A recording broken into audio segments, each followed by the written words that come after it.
Finally বন্ধুগণ, বিষ্ণুপুর তারকেশ্বর রেলপথ, সেই রেলপথের যতটুকু লাইন পাতা হয়েছে সেখানে আসবে রেল প্যানেল এবং আসবে পাথর ভর্তি মালগাড়ি।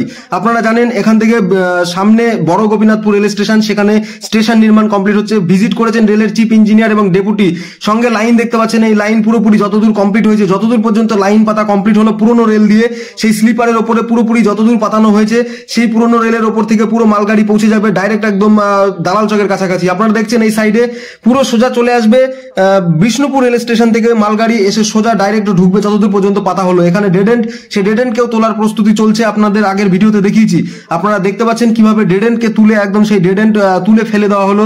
লোহা দিয়ে এই যে ডেড এন্ড তৈরি করা হয়েছিল সেই ডেড এন্ড কে পুরোপুরি তুলে ফেলা হয়েছে। এবং আপনারা দেখছেন পূর্ব রেলের চিফ ইঞ্জিনিয়ার এবং সঙ্গে রয়েছেন ডেপুটি, সকলে কিন্তু ট্রলি কার চালাবেন। ওপর থেকে ট্রলি কার চালিয়ে পুরো যতদূর পর্যন্ত লাইন পাতা হয়েছে সেই মহুলডাঙ্গা পার করে দালাল চক পর্যন্ত সেখানে ভিজিট করবেন। তার আগে পুজো দিয়ে পুরো রেডি করা চলছে, প্রস্তুতি চলছে একদম এইরকম ভাবে। এর ওপর থেকে মালগাড়ি বা যে প্যানেলের গাড়ি আসবে তার আগে কিন্তু তারা পুরো লাইনটি ভিজিট করে নিল এবং জ্যাক দিয়ে লাইন সোজা করা হবে। তারপরে মালগাড়ি, আপনারা এই যে কাজ দেখছেন এই কাজকে আরো ত্বরান্বিত করতে বলা হয়েছে। 2 মাসের মধ্যে এখানে লাইন পেতে পুরোপুরি কমপ্লিট করতে হবে।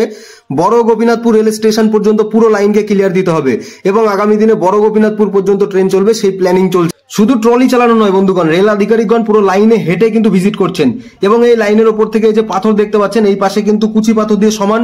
এখানে শুধুমাত্র স্লিপার পাতিয়ে লাইনকে পুরোপুরি কমপ্লিট করা হবে এবং পুরো এইখান থেকে ডাইরেক্ট সোজা চলে যাবে বড় গোপীনাথপুর রেল স্টেশনের দিকে। সেই প্রস্তুতি একদম দুমদাম গতিতে চলছে।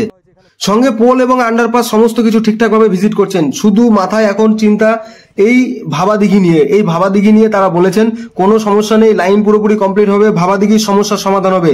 শুধু অপেক্ষা করুন, দেখতে থাকুন। এই ভাবাদিঘির প্রবলেম এমন কিছু প্রবলেম থাকবে না। এর চাইতে বড় পুকুর দমদমার কাছে কিন্তু সেই বিরাট পুকুরের মাঝখান থেকে গার্ডওয়াল নির্মাণ করে লাইন একদম ওপর থেকে চলে গেছে।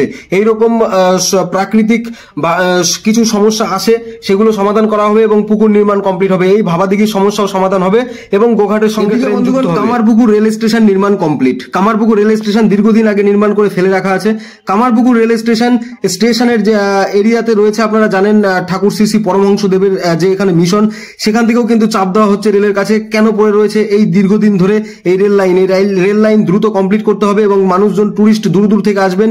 বিষ্ণুপুর থেকে লোক আসবে, হাওড়া থেকে লোক আসবে, দূর দূরান্তের মানুষজন এখানে আসবে, ট্যুরিজম বাড়বে এবং মানুষ খুব সহজেই রেলপথে অল্প খরচের মধ্যে পৌঁছতে পারবে এই কামারপুকুর, জয়রামবাটি সমস্ত জায়গাতে। বন্ধুগণ, রেলের তরফ থেকে বারবার ভাবাদিঘির মানুষজনদেরকে বোঝানোর চেষ্টা করা হচ্ছে যাতে তারা বুঝে একদম এই লাইনের যে চিন্তা ভাবনা তারা করে রেখেছে যে কোনো রকমই রেল লাইন পাততে দেওয়া হবে না, এরকম সমস্যার সমাধান হয়ে যাবে। রেল আধিকারিকরা এই সমস্ত নিয়ে চিন্তা ভাবনা করছেন এবং আগামী দিনে ট্রেন একদম গোঘাট থেকে, হাওড়া থেকে এসে গোঘাট হয়ে পুরো সোজা চলে যাবে ময়নাপুরের উপর থেকে বিষ্ণুপুর। সুবিধা হবে এদিকে জয়রামবাটি, এদিকে কামারপুকুর, সমস্ত রেল নেটওয়ার্কের মাধ্যমে যুক্ত হতে চলেছে। আগামী দিনে শুধু সময়ের অপেক্ষা। দেখতে থাকুন এবং পরপর যে কাজগুলো হবে আমি আপনাদের আপডেট দিতে থাকবো, আপনারা সঙ্গে থাকবেন।